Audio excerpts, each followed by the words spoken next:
Alam pikiran Yunani adalah salah satu mahakarya dari Bapak Muhammad Hatta, wakil presiden pertama Indonesia, yang ditulis saat pembuangan beliau di Boven Digul.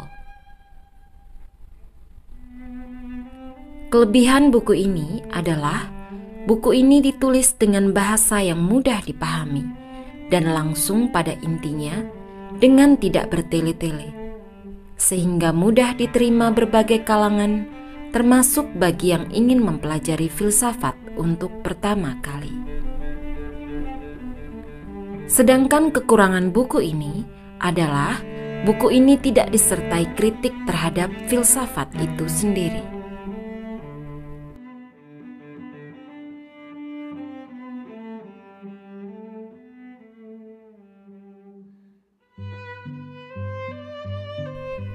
Filsafat pertama dalam filsafat Yunani adalah filsafat alam. Melahirkan 3 filosof besar, yaitu Thales, Anaximandros, dan Anaximenes. Inti dari filsafat alam adalah berpikir untuk mencari asal mula alam semesta dan seisinya tercipta.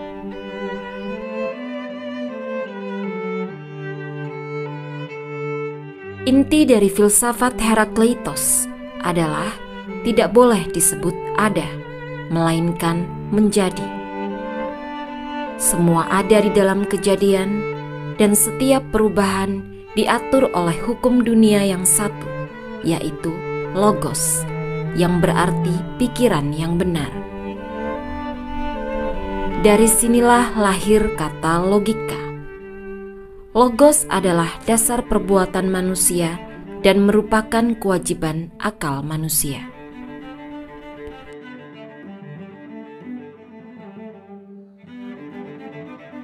Filsafat Elea melahirkan 4 filosof besar, yaitu Xenophanes, Parmenides, Zeno, dan Melissos. Inti dari filsafat Elea adalah bahwa yang ada itu satu, tidak ada seluk-beluknya dan tidak berubah-ubah. Apa yang nampak dengan panca indera bukanlah yang sebenarnya, melainkan rupanya saja. Yang ada dalam kebenarannya tidak dapat diketahui dengan penglihatan, melainkan dengan pikiran yang memperhatikan. Pemikiran ini berbanding terbalik dengan filsafat Herakleitos.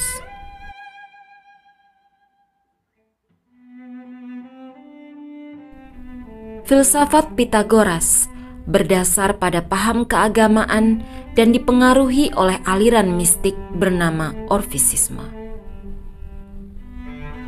Inti pertama dari filsafat Pitagoras adalah mendidik batin dengan menyucikan ruh, karena Pitagoras percaya akan kepindahan jiwa dari makhluk yang sekarang kepada makhluk yang akan datang. Filsafat Pitagoras percaya bahwa manusia berasal dari Tuhan dan jiwa manusia adalah penjelmaan daripada Tuhan yang jatuh ke dunia karena berdosa dan akan kembali kepada asalnya, yaitu Tuhan setelah dosanya tersucikan. Di mana jalan untuk menghapus dosa adalah dengan hidup murni yang bisa dicapai secara berangsur-angsur. Pitagoras juga adalah filosof pertama yang mengemukakan teori dari hal angka-angka yang menjadi dasar berhitung. Inti kedua dari ajaran Pitagoras adalah bahwa segala barang adalah angka-angka. Dalam segala barang terdapat paduan dan hasil daripada dasar angka-angka. Segala perhubungan dapat ditentukan dengan angka-angka.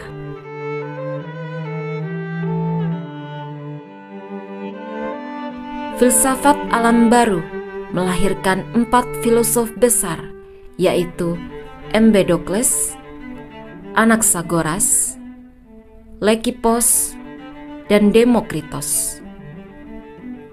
Sepadan dengan filosofi Elea, inti dari filsafat alam baru adalah bahwa substansi tidak berubah-ubah.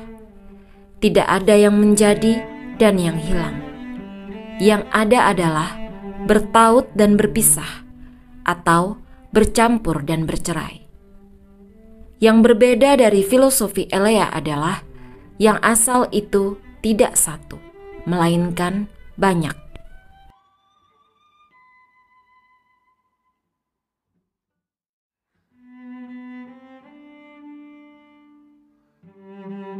Sofisme melahirkan 4 guru besar sofis, yaitu Protagoras, Gorgias, Hippias, dan Prodikos.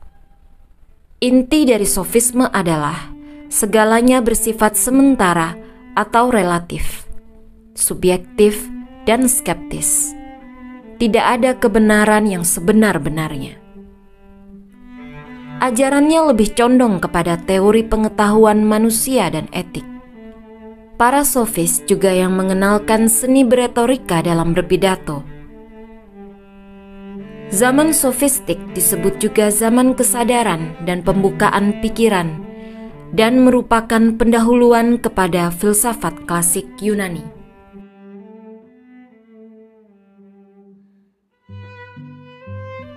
Filsafat klasik melahirkan 3 filosof besar yang sangat berpengaruh di dunia hingga kini, yaitu Sokrates, Plato, dan Aristoteles.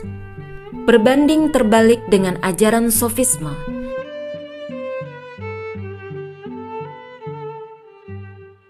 inti dari ajaran Sokrates adalah bahwa kebenaran itu tetap dan harus dicari.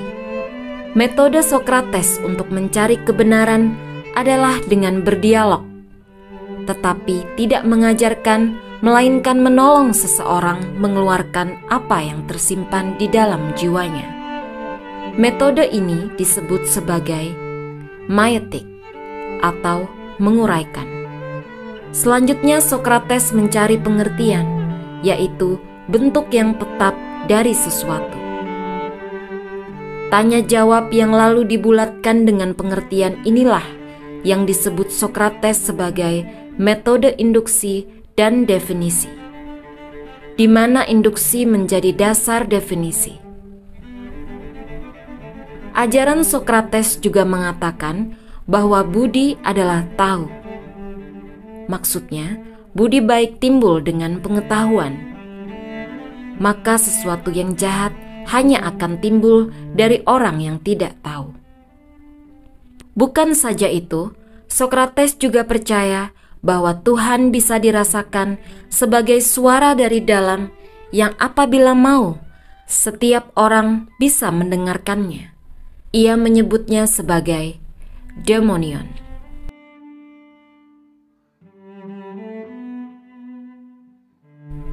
Inti dari ajaran Plato adalah idea. Bermula idea dikemukakan Plato sebagai teori logika, lalu meluas menjadi pandangan hidup dan menjadi dasar umum bagi ilmu dan politik sosial dan mencakup pandangan agama. Filosofi Plato adalah mencari pengetahuan tentang pengetahuan. Untuk mencapainya, ia membagi dunia menjadi 2 bagian, yaitu dunia yang terlihat dan tidak terlihat. Dunia yang terlihat adalah dunia lahir, bertubuh, dan berubah senantiasa menurut benda dan waktu. Dunia yang tidak terlihat adalah idea, dunia yang imaterial, tetap dan tidak berubah-ubah. Plato juga membedakan tingkat dan nilai yang berbeda dari pikiran dan pengalaman. Plato juga berpendapat bahwa jiwa adalah penghubung antara dunia idea dan dunia yang bertubuh.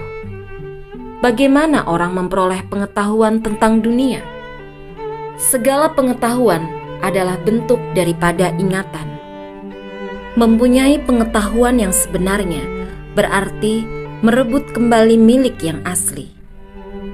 Dalam pekerjaan untuk memperoleh pengetahuan dengan pengertian, jiwa bergerak selangkah demi selangkah ke atas, ke dunia idea, dunia asalnya. Kerinduan jiwa untuk naik ke atas ke tempat asalnya adalah suatu gerak filosofi, gerak eros, cinta.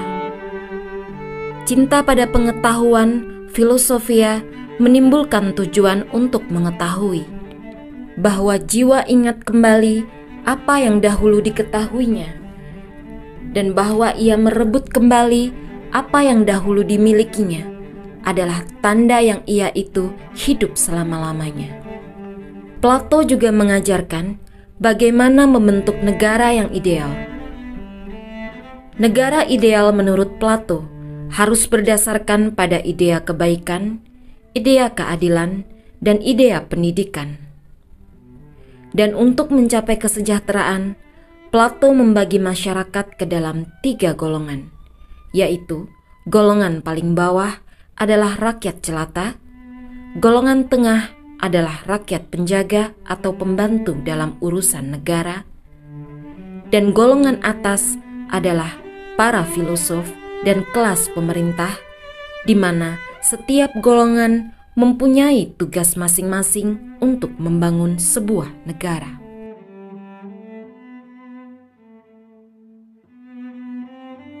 Fakta bahwa Aristoteles pernah menjadi guru dari Alexandros yang menurut sebagian riwayat dalam salinan Arab dikenal dengan nama Iskandar Zulkarnain, yaitu anak Raja Philip Makedonia, tidak bisa dipungkiri menjadikannya salah satu filosof besar di zamannya. Aristoteles dikenal sebagai bapak logika. Bukan berarti sebelumnya tidak ada logika, tapi Aristoteleslah yang pertama membentangkan cara berpikir yang teratur dalam suatu sistem. Inti dari ajaran logikanya adalah silogismus atau silogistik, yaitu uraian berkunci, menarik kesimpulan dari kenyataan yang umum atas hal yang khusus, yang tersendiri. Aristoteles membagi logika menjadi 3 bagian, yaitu mempertimbangkan, menarik kesimpulan, dan membuktikan atau menerangkan. Tugas utama logika menurut Aristoteles adalah mengakui hubungan yang tepat antara yang umum dan yang khusus. Aristoteles juga membangun ajaran tujuan, yaitu teleologi. Sifat teleologi dalam keterangan metafisika Aristoteles tentang alam ialah bahwa segala yang terjadi di alam dikerahkan oleh satu tujuan. Segala sesuatu terwujud atas perbuatan Tuhan atau Nous yang mengatur segalanya. Dan segala sesuatu itu berkembang masing-masing menurut suatu gerak dan tujuan. Dalam urusan negara, Aristoteles mengemukakan 3 bentuk tata negara yang terbaik menurutnya, yaitu monarki, aristokrasi, dan politeia atau timokrasi.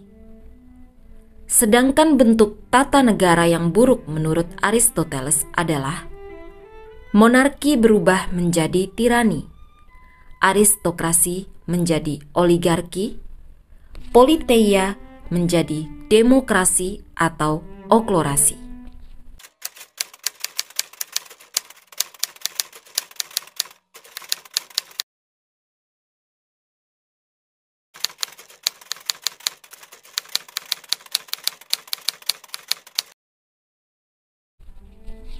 Kesimpulan resensi episode kali ini, buku Alam Pikiran Yunani karya Bapak Muhammad Hatta sangat layak, bahkan wajib ada di deretan koleksi buku-buku filsafat kalian.